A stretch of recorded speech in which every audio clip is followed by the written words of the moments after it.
అమరావతి రాజధాని రైతులకు అన్ని విధాల న్యాయం చేస్తామన్నారు ఏపీ మంత్రి పొంగూరు నారాయణ. మరో 6 నెలల్లో సమస్యలన్నీ పరిష్కరిస్తామంటూ హామీనిచ్చారు. గుంటూరు జిల్లా తూళ్లూరు సిఆర్డీఏ ఆఫీసులో రైతు సమస్యల పరిష్కారంపై కమిటీ సమావేశం నిర్వహించారు.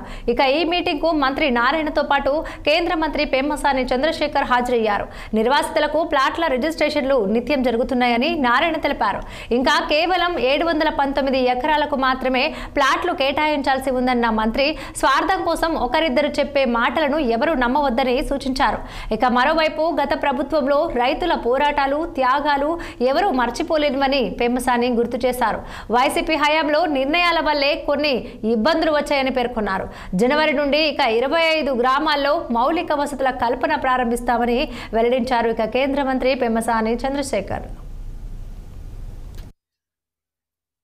4,000 ఎకరాలు 30,000 మంది రైతులు ఉన్నప్పుడు అనుకున్నంత అన్ని ఒక్కసారిగా అన్ని కూడా జరగవు.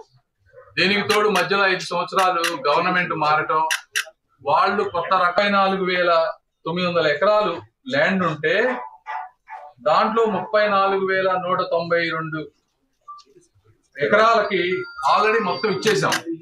ఓన్లీ పెండింగ్ ఉన్నది 700 ఎకరాలు.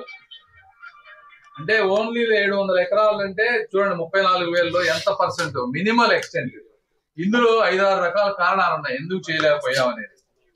ఒకటి, లేఅవుట్ యూటిలైజేషన్ ఉండవల్లిలో ఫైనలైజేషన్ అవ్వకపోవడం వల్ల 300 ఎకరాలు, లంక గ్రామాల్లో ఇష్యూస్ 166 ఎకరాలు, కోర్టు లిటిగేషన్స్ అంటే ఫ్యామిలీ తగాదాలు కానీ రకరకాల కారణాలతో ఒక 80 ఎకరాలు.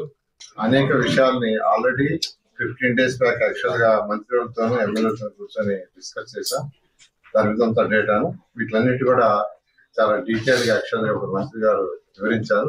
ఇవన్నీ కూడా ప్రతి రైతుకి, ఏ రైతు అయితే ముఖ్యమంత్రి గారి మీద నమ్మకంతో అమరావతి రాజధానికి 58 రోజుల్లో 34,000 ఎకరాలు ఇచ్చారో వాళ్ళ మాట నమోదు చేయకుండా ఖచ్చితంగా ఇప్పుడే మంత్రి గారు చెప్పినట్టు 6 నెలల్లో ఈ సమస్యలన్నిటినీ సాల్వ్ చేస్తాం. కొన్ని కోర్టు కేసులు ఉంటాం.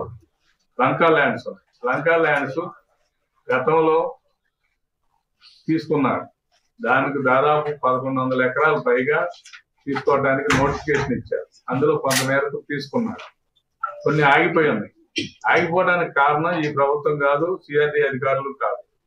దానికి ముఖ్యమైన కారణం ఏంటంటే ఎన్జిటిలో నేషనల్ గ్రీన్ ట్రిబ్యునల్ లో కేసులు ఉంది. ఆ కేసు ఒక కొలికి వచ్చే పరిస్థితి ఉంది.